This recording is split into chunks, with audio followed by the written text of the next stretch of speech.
জীবন, এই জীবনের সত্য কি?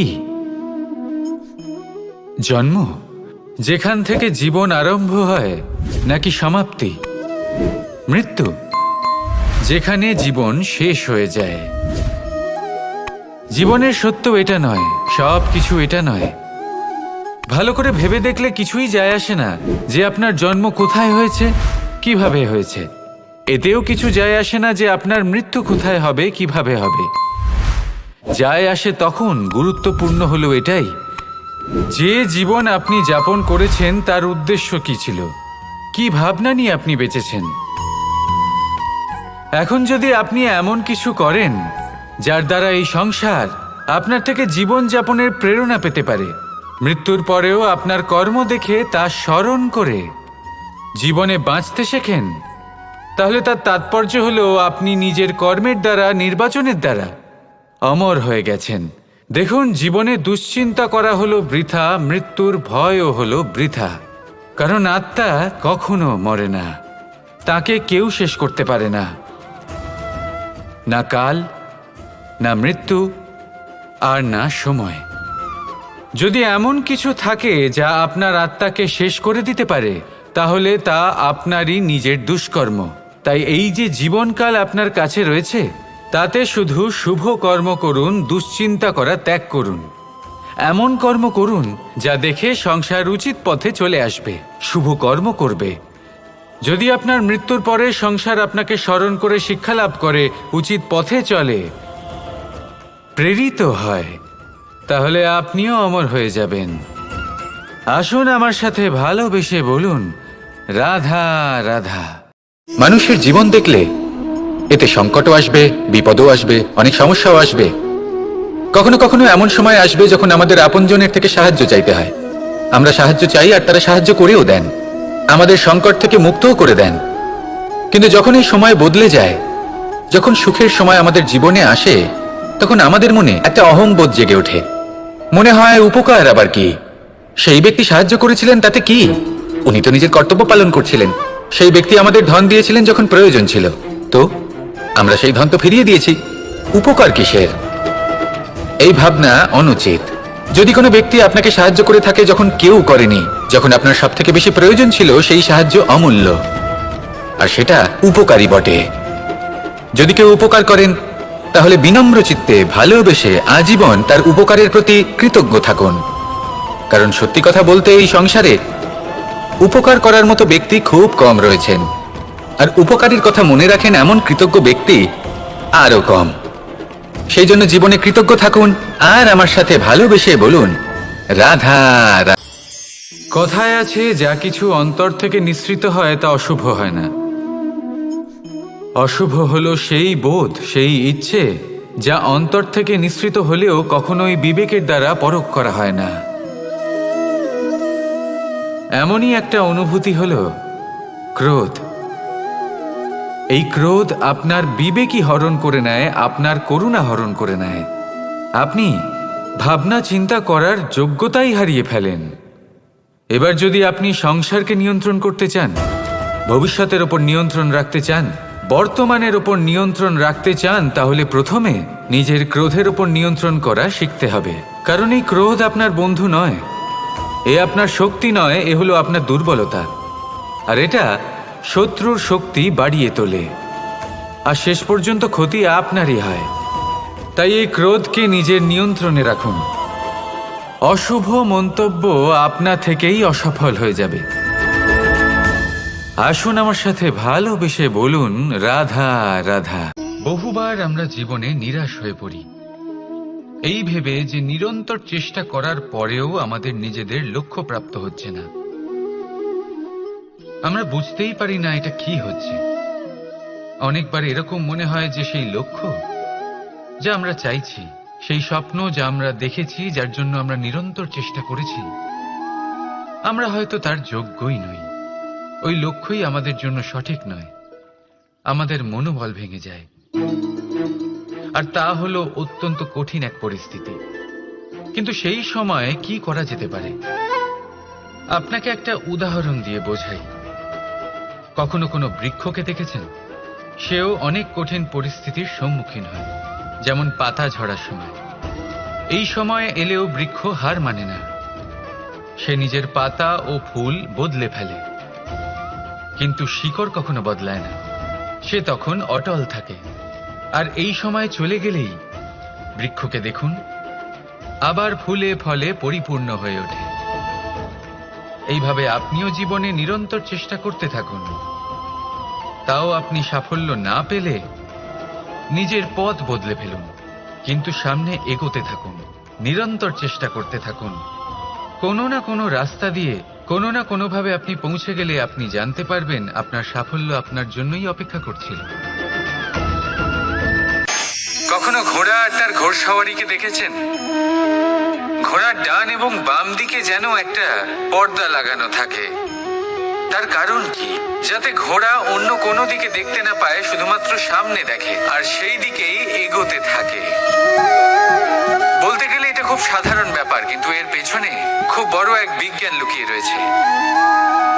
আপনি যদি জীবনে নিজের লক্ষ্যে পৌঁছতে চান, তাহলে আপনাকে এদিক ওদিক তাকানো বন্ধ করতে হবে, শুধু সামনে নিজের লক্ষ্যের দিকে তাকিয়ে থাকতে হবে। তখনই জীবনে সাফল্য লাভ করবেন। ঘোড়া তো শুধুমাত্র এক পশু, তার উপরে লাগাম পরাতে হয়, চোখের ডান এবং বাম দিকে পর্দা পরিয়ে দেওয়া হয়। আপনি হলেন মানুষ, আপনাকে লাগাম কে পরাবে? কেউ না, এটা আপনাকে নিজেকেই করতে হবে। মনের গভীরে প্রবেশ করুন আর আবেগগুলিকে লাগাম পরান, তাদের নিয়ন্ত্রণ করতে শিখুন। আর নিজের দৃষ্টি সামনে, শুধু নিজের লক্ষ্যের দিকে। মনে রাখবেন, যদি আপনার দৃষ্টি শুধুমাত্র নিজের লক্ষ্যে থাকে, তাহলে লক্ষ্য ভেদ অবশ্যই করবেন। যদি একাগ্রতা এদিক ওদিক চলে যায়, তাহলে লক্ষ্য হারিয়ে যাবে। আমরা সকলে চাই আমাদের জীবনে সাফল্য আসুক। আমরা চাই যে এই সংসারে আমাদের খ্যাতি ছড়িয়ে পড়ুক। আমরা চাই যেন আমরা আলোচিত হই, কিন্তু শুধু চাইলেই কি যায় আসে? যদি এই সংসারে আলোচিত হতে হয়, তাহলে পরিচিত হতে হবে পরিশ্রমের দ্বারা। যতক্ষণ না আপনারা পরিশ্রমের সাথে পরিচিত হবেন, সাফল্যের সাথে পরিচিত হবেন না। সংঘর্ষ করতে হবে প্রতিদিন, প্রতি বছর। জীবনের সব পরিস্থিতিতেই হয়তো নতুন নতুন বাধা আসবে, নতুন নতুন বিঘ্ন ঘটবে, কিন্তু এটা আবশ্যক নয় যে সমস্ত বিঘ্ন বিনাশের জন্য আসবে। কিছু বিঘ্ন আপনার পথ প্রশস্ত করার জন্য আসবে, আপনার পথ পরিষ্কার করার জন্য আসবে। যদি আপনাকে উদাহরণ দিই, যখন বন্যা আসে, বাড়ি ঘর ভেসে যায়, তখন আমরা হতাশ হয়ে পড়ি, আমরা দুঃখী হয়ে পড়ি। কিন্তু সেই বন্যাই আমাদের সেই ধরিত্রীকে এত উর্বর করে তোলে যে সেই উর্বর অংশ কাজে লাগিয়ে আমরা সেরকম আরো 10টা বাড়ি বানাতে পারি। তাহলে ধন্যাত্মক থাকুন আর যে কোনো সংঘর্ষের জন্য প্রস্তুত থাকুন। জীবনে অনেক দূর যেতে পারবেন। তাহলে আসুন আমার সাথে ভালোবেসে বলুন, রাধা রাধা। জীবনে কখনো কখনো আমরা সেই পরিস্থিতিতে ফেসে যাই যখন আমাদের মনে হয় যে আমাদের নতুন কিছু একটা করতে হবে, কিন্তু আমরা করতে পারি না, কারণ কোথাও না কোথাও আমরা রীতির দ্বারা আবদ্ধ, আর আমরা সেই রীতি ভাঙতে চাই না। কেবল একটাই প্রশ্ন আসে মনে, আশেপাশের মানুষ কি বলবে, আশেপাশের মানুষ কি ভাববে? আপনাকে একটা প্রশ্ন করি, কারা এই মানুষজন? আপনার জন্মের সময় এই মানুষজন কোথায় ছিলেন? যখন আপনি কোনো সমস্যায় পড়েন, তখন এই মানুষজন কোথায় থাকেন? এগিয়ে এসে কি আপনাকে সাহায্য করেন, নাকি সেই সমস্যার সমাধান আপনি নিজেই করেন? এইসব মানুষজনের চিন্তা ত্যাগ করুন যদি আপনি জীবনে বাঁচতে চান। ভেবে দেখুন জীবনে কি কি শুভ আছে আর কি কি শুভ করতে পারেন। যদি তা স্রোতের বিপরীতে হয়, তাহলে সংঘর্ষ করুন, কিন্তু এইসব মানুষজনের কথা ভাববেন না। ভেবে দেখুন জীবনে আপনি কি কি শুভ কাজ করতে পারেন। এটা ভাবুন যে আপনি কখনো এমন কোনো কাজ করে ফেলেননি তো যার জন্য কারো হৃদয় আহত হয়েছে। শুভর দিকে নিজের চিন্তা কেন্দ্রীভূত করুন, আপনার জীবনে সব কিছু শুভই হবে। তাহলে আসুন আমার সাথে ভালোবেসে বলুন, রাধা রাধা। আজকাল আপনি দেখে থাকবেন যে মা বাবা শুধুমাত্র সন্তানকে ভালোবাসেন তা নয়, তাদের মোহেও জড়িয়ে পড়েন। বিদ্যালয়ে যখন পাঠান তখন সমস্ত সুযোগ সুবিধা দিয়েই পাঠান, চেষ্টা করেন যে সবসময় যেন সন্তান তাদের চোখের সামনেই থাকে। কিন্তু ভুলে যান এক অত্যন্ত গুরুত্বপূর্ণ কথা, যে সন্তানকে এক নতুন দৃষ্টিভঙ্গি দেওয়াই হলো ওনাদের কর্তব্য। সেই জন্য পুরাতনকালে শিষ্যদের গুরুকুলে পাঠানো হতো, বাড়ির থেকে দূরে। কারণ বাড়ি ছেড়ে যাওয়া এক সন্তানের জন্য, এক শিষ্যের জন্য অত্যন্ত শুভ লক্ষণ হয়। যখন সে বাড়ির থেকে দূরে, গৃহস্থের থেকে দূরে থাকবে, তখন এই সংসারকে সে এক নতুন দৃষ্টিভঙ্গি দিয়ে দেখবে, পরখ করবে, বুঝতে পারবে, আর সবকিছু নিজে থেকেই শিখে যাবে কখন আক্রমণ করতে হয়, কখন পিছু হটতে হয়, কিভাবে এই সংসারের সম্মুখীন হতে হয়। আর এটা আপনার দৃষ্টি ওকে শেখাতে পারবে না, ওর অভিজ্ঞতা ওকে শেখাতে পারবে। তাই মনে রাখবেন, যদি আপনি চান যে আপনার সন্তানের বিকাশ হোক, তাহলে অনেক সময় ওকে নিজের থেকে দূরে নিয়ে যেতে হয়। যদি মোহে আবদ্ধ থাকেন, তাহলে ওর বিকাশ কখনোই হবে না। তাহলে আসুন আমার সাথে ভালোবেসে বলুন, রাধা রাধা। কখনো কখনো মানুষ মনে করেন যে সে নিজেই সব থেকে বেশি শক্তিশালী, তিনি হলেন জ্ঞানী। দেখুন, এটা ভালো ব্যাপার যে আপনার মধ্যে শক্তি আছে, জ্ঞান আছে, আর এটা শুধু আপনার জন্য নয়, এই সমস্ত সমাজের জন্য, দেশের জন্য, সমগ্র পৃথিবীর জন্য অত্যন্ত আবশ্যক। কিন্তু এই কথাটাও বোঝা অত্যন্ত আবশ্যক যে এই জ্ঞান যেন কখনো অহংকার না হয়ে ওঠে। যখন মানুষের মধ্যে জ্ঞান থাকে, তখন সে রাম হয়ে ওঠে। রাম, যিনি সমুদ্রের বুকে সেতু বানিয়েছিলেন, বানর সেনার দ্বারা রাক্ষস রাজকে পরাজিত করেছিলেন, আর চিরকালের জন্য সবার কাছে আদর্শ হয়ে উঠেছিলেন। আর যদি মানুষের মনে অহংকার জন্মায়, তাহলে সে রাবণ হয়ে ওঠে। দেশে বিদেশে যতই খ্যাতি থাকুক না কেন, সে রাক্ষস হয়ে ওঠে, নিজের সাথে সাথে সমস্ত কুলের বিনাশ করে বসে। এবার জ্ঞান নাকি অহংকার, আপনার কি চাই সেই সিদ্ধান্ত আপনার, আর আপনার এই সিদ্ধান্তই নিশ্চিত করবে যে আপনার কর্ম কি হবে, আর আপনার এই কর্মই নিশ্চিত করে দেবে আপনার প্রারব্ধ কি হবে।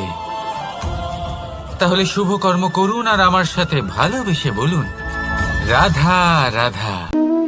প্রশান্তি জড়িত নিদ্রা মানুষের জীবনের একটা অত্যন্ত গুরুত্বপূর্ণ সুখ এবং প্রয়োজনীয়তাও।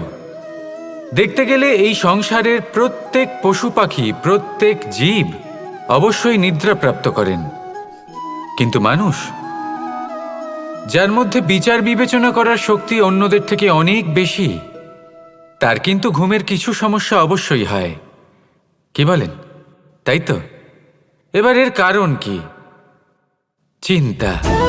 এবার চিন্তা আমাদের সবার জীবনে আছে। আমরা সকলে জানি যে চিন্তা কখনো আমাদের সাহায্য করে না, তাও আমাদের জীবনে আছে। কেন? চিন্তার মাধ্যমে কি কখনো কোনো সমস্যার সমাধান হয়েছে? অর্থের চিন্তা করলে কি অর্থ লাভ হয়? ভবিষ্যতের চিন্তা করলে কি ভবিষ্যৎ ঠিক হয়ে যায়? স্বাস্থ্যের চিন্তা করলে কি স্বাস্থ্য নিজে থেকেই ঠিক হয়? হয় না। তাহলে এই সব কিছু থেকে আমাদের একটা ছোট্ট শিক্ষা অবশ্যই লাভ করা উচিত। আপনিও আপনার কাঁধ থেকে চিন্তার এই বোঝা নামিয়ে ফেলুন, আর এই সব ইচ্ছে একত্রিত হয়ে আমাদের মনে চিন্তা উৎপন্ন করে। তাই এই চিন্তাগুলিকে ত্যাগ করুন, প্রকৃতির প্রেমের ওপর বিশ্বাস রাখুন। মনে রাখবেন, যিনি চিন্তামুক্ত হবেন তিনি চিতামুক্ত হবেন। সুখের নিদ্রা প্রাপ্ত করুন, আর নিদ্রায় যাবার আগে আমার সাথে ভালোবেসে বলুন, রাধা রাধা। মহাদেব, সেই দেবতা যিনি মহান, যাকে দেবতাদের দেবতা বলা হয়, যিনি হলেন আমার আরাধ্য। কখনো আপনার মনে এই প্রশ্ন এসেছে যে শিবকেই কেন মহাদেব বলা হয়, অন্য কোনো দেবতাকে কেন বলা হয় না? সেই কারণ মহাদেবের মধ্যে, ওনার মধ্যে এমন এক বিশেষ গুণ রয়েছে যা অন্য কারণ নেই।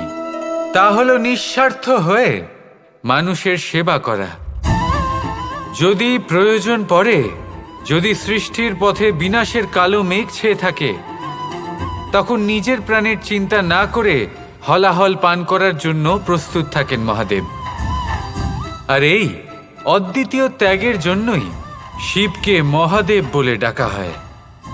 এবার যদি কোনো মানুষও নিঃস্বার্থ ভাবনার দ্বারা নিজেকে অর্পণ করে দেয় এই জগতের কল্যাণের জন্য, মানুষের সেবার জন্য, তাহলে তিনিও মহাপুরুষ, মহামানব হতে পারেন। যদি কেউ অভুক্ত থাকেন তাহলে নিজের থালা থেকে অর্ধেক খাবার তাকে দিয়ে দিন। যদি কেউ অসুস্থ হন তাহলে তাকে সেবা করার, চিকিৎসা করার চেষ্টা করুন। এই জীবন শুধু নিজের জন্য নয়, অন্যদের প্রতি, সমস্ত সংসারের প্রতি উৎসর্গ করুন। যদি এইসব মানুষ শিখে যান তাহলে তিনি মহাদেবের পথে অগ্রসর হতে পারেন। যদি মানুষ নিঃস্বার্থ ভাবনার দ্বারা এই সংসারের সেবা করতে শিখে যান তাহলে তিনি নিশ্চিত রূপে মহামানব অবশ্যই হতে পারবেন। আসুন আমার সাথে ভালোবেসে বলুন, রাধা রাধা। স্বর্ণ, হিরে, মুক্ত, মানিক, এই সব কিছুকে আগে পাথর বলা হতো। তাহলে এমন কি হলো যে এদের রত্ন বলা হয়? আর রত্ন তা বাস্তবে আসলে কি? এটা হলো সেই পাথর যাকে আগে আগুনের তাপ সহ্য করতে হয়েছে, পরখ করা হয়েছে, যাচাই করা হয়েছে, এদের কাটার চেষ্টা করা হয়েছে, কিন্তু তারা কখনোই নষ্ট হয়নি, বরং তারা আরো উদ্ভাসিত হয়েছে, আরো উজ্জ্বল হয়েছে, এই সংসারে আরো প্রকাশ ছড়িয়ে দিয়েছে। সেই জন্য এরা হলো এত অমূল্য, সেই জন্য এরা হলো বহুমূল্য, সেই জন্য এদের রত্ন বলা হয়। এবার মানুষের কাছেও এই নির্বাচনের অধিকার রয়েছে যে আমরা শুধু পাথর হয়ে থাকব নাকি রত্ন হয়ে থাকব। কিভাবে? আমাদের জীবনেও অনেক সমস্যা রয়েছে, বাধা আছে, বিপত্তি আছে। আমরা সেই বাধার তাপে উত্তপ্ত হই, এই সমস্যা আমাদের কাটার চেষ্টা করে। অনেক মানুষ বিভিন্ন পরিস্থিতি আমাদের ভাঙার চেষ্টা করে, কিন্তু আমাদের নষ্ট হলে চলবে না। যেভাবে এই রত্ন সমস্যার সম্মুখীন হয়ে পাথর থেকে রত্ন হয়েছে, সেইভাবেই আমাদেরও আমাদের সমস্যার সম্মুখীন হয়ে রত্ন হয়ে উঠতে হবে, এই সংসারে প্রকাশের স্রোত হয়ে উঠতে হবে। তাহলে এটাই করুন আর আমার সাথে ভালোবেসে বলুন, রাধা রাধা। সংসারে সবথেকে বড় শক্তি আসলে কি? কেউ বলবেন শারীরিক শক্তি, কেউ বলবেন অস্ত্রের শক্তি, কেউ বলবেন জ্ঞানের শক্তি। ঠিক আছে, কিন্তু যদি আমি বলি সংসারের সবথেকে বড় শক্তি হলো শক্তি কোনো এক তথ্যের, আজ্ঞে হ্যাঁ, তথ্য। এই তথ্য নিজেই কিন্তু খুব শক্তিশালী, অত্যন্ত শক্তিশালী অস্ত্র হলো এই তথ্য। আর সত্যি বলতে অনুচিত তথ্যের থেকে অনেক বেশি ঘাতক হলো অসম্পূর্ণ তথ্য। যেরকম আজ শাম্ব রুক্মির সাথে করেছে, ওকে অসম্পূর্ণ তথ্য দিয়েছে, তার ফলে বিনাশ হলো। যদি এইভাবেই আপনার কাছেও কোনো অসম্পূর্ণ তথ্য আসে, আর যদি আপনি তা পরখ না করে দেখেন, যাচাই না করে দেখেন, আর নিজের কর্ম করেন, তাহলে উত্থানের বদলে আপনি পতনের সম্মুখীন হবেন, বিকাশের বদলে আপনার বিনাশ হয়ে যাবে। মনে রাখবেন একটা অত্যন্ত গুরুত্বপূর্ণ কথা, সঠিক তথ্য পাওয়া সঠিক তথ্য দেওয়ার থেকে অনেক বেশি গুরুত্বপূর্ণ। আশা করি এই কথা আপনি বুঝেছেন। জীবনে যখনই কোনো তথ্য আপনি পাবেন, সেই বিষয়ে ভেবে দেখুন, পরখ করে দেখুন, যাচাই করুন, তারপর নিজের কর্ম করুন। আর আমার সাথে ভালোবেসে বলুন, রাধা রাধা। জীবনে সবসময় সেটা হয় না যা আমরা চাই, তেমন ভাবে হয় না যেমন ভাবে আমরা চাই। এবার তাতে আমরা দুঃখ পাই, নিরাশ হয়ে পড়ি, ভাগ্যকে দোষ দিই অথবা অন্য কাউকে বা নিজেকে। কিন্তু সত্যটা কি সেটা আমাদের জানতে হবে। এই সংসার নির্মিত হয়েছে পাহাড় দ্বারা এবং পাথর দ্বারা, তাই প্রত্যেক স্থানে ছোট ছোট ছোট ছোট নুড়ি পাথর তো অবশ্যই থাকবে, এগুলো এড়িয়ে যাওয়া সম্ভব নয়। আর এই কথাটা আমরা সকলে জানি। এবার এইভাবেই আমাদের জীবনে নানান রকমের সমস্যা লেগেই থাকে, এর হাত থেকে কোনোভাবেই নিস্তার পাওয়া সম্ভব নয়। একটা সমস্যা এড়াতে যান, দ্বিতীয় চলে আসবে, দ্বিতীয় সমস্যা এড়াতে যান, তৃতীয় চলে আসবে। কিন্তু সমস্যা জীবনে থাকবেই, আর আপনাকে সাহায্য করার জন্যই থাকবে কোনো না কোনো রূপে। আপনার চারপাশে পাথর আছে, এটা আপনার উপর নির্ভরশীল আপনি কি করবেন, কোন পথে অগ্রসর হবেন এবং কিভাবে অগ্রসর হবেন। এবার দেখুন, এটা তো সবসময় সম্ভব নয় যে আপনার পদতলে ফুলের চাদর থাকবে, এটা তো অসম্ভব। সেই জন্য উচিত এটাই হবে যে আপনি পাদুকা পরিধান করে জীবনে অগ্রসর হন। এর সারমর্ম এটাই, যখনই জীবনে সমস্যা আসবে দৃঢ় হয়ে সম্মুখীন হন এবং এটা বোঝার চেষ্টা করুন যে এই সমস্যা জীবনে কেন এলো, কি শিক্ষা দিয়ে গেল। আপনার মধ্যে দোষ অবশ্যই থাকবে, তাকে গুণে পরিবর্তিত করুন। এই জীবন আরো বেশি সহজ সরল হবে এবং প্রসন্ন হয়ে বলবে, রাধা রাধা। মানুষের দুটো রূপ রয়েছে, এক আমাদের এই মুখ যা শুধুই চোখে দেখা যায়, আর দ্বিতীয় আমাদের এই মন যা শুধুমাত্র অন্তরাত্মা দ্বারা দেখা যায়। এবার আমাদের এই মুখ তা ঈশ্বর সকলকেই আগে থেকেই প্রদান করেছেন, কিন্তু এই মন কেমন হবে তা আমাদের জীবনের অনুভূতি এবং আমাদের জীবনের লক্ষ্য এগুলি সুনিশ্চিত করে। অর্থাৎ নেত্র দিয়ে দেখা যায় আমাদের এই মুখ, তা শুধুই এই কারণে প্রয়োজন যাতে সংসার আমাদের দেখতে পায়, আমাদের চিনতে পারে। কিন্তু যদি এই সংসারে আপনি প্রকৃত অর্থে মান সম্মান লাভ করতে চান, তাহলে নিজের অন্তরাত্মাকে আপনাকে বিকশিত করতেই হবে। দেখুন, কথায় আছে এই যে অসুর, তা শারীরিকভাবে উপস্থিত নয়, তা মনের মধ্যে থাকে। যদি এই মন থেকে অসুরকে বের করে দেওয়া যায়, তাহলে শরীরে তা উপস্থিত থাকবেই না। তাই মনকে শুদ্ধ করুন আর আমার সাথে ভালোবেসে বলুন, রাধা রাধা। পরিশ্রম, এই শব্দগুলি শুনতে হয়তো ছোট মনে হয়, কিন্তু এর মূল্য অনেকটাই অধিক। এবার প্রয়াসও কিন্তু দুই ধরনের হয়। একটা প্রয়াস তাই যা আমরা নিজের মন থেকে, অন্তর থেকে সমগ্র শক্তি দিয়ে করার চেষ্টা করি। এবারে এই প্রয়াস প্রচেষ্টার নামান্তর। কিছু প্রয়াস এমন হয় যেমন দ্রুতক্রীড়া খেলা। মানুষ বলেন, আজ একটু প্রয়াস করি, একটু দ্রুতক্রীড়া খেলেই দেখি, যদি বিজয়ী হই তবে ভালো ব্যাপার, যদি না হই তবে আর কখনো খেলবো না। এটাও কিন্তু প্রয়াস, কিন্তু এই প্রয়াস পরিশ্রম নয়। পাণ্ডবদের দেখুন, ওনারা যখন পরিশ্রম করেছিলেন তখন খাণ্ডবপ্রস্থকেও ইন্দ্রপ্রস্থ বানিয়েছিলেন। দ্রুতক্রীড়া খেললেন, সেই মুহূর্তেই ইন্দ্রপ্রস্থ হারিয়ে ফেললেন। পরিশ্রম করলেন, সগৌরবের রাজা হলেন। দ্রুতক্রীড়া খেললেন, তখন এক মুহূর্তে রাজা থেকে নিঃস্ব হয়ে গেলেন। সারমর্ম এটাই যে দ্রুতক্রীড়া কখনো কখনো আপনার মিত্র হতে পারে, কখনো সে আপনাকে বিজয়ী করতে পারে, কিন্তু প্রয়াস এবং পরিশ্রম যখন একসাথে মিলিত হয় তখন তা সর্বদাই আপনার সাথে থাকে।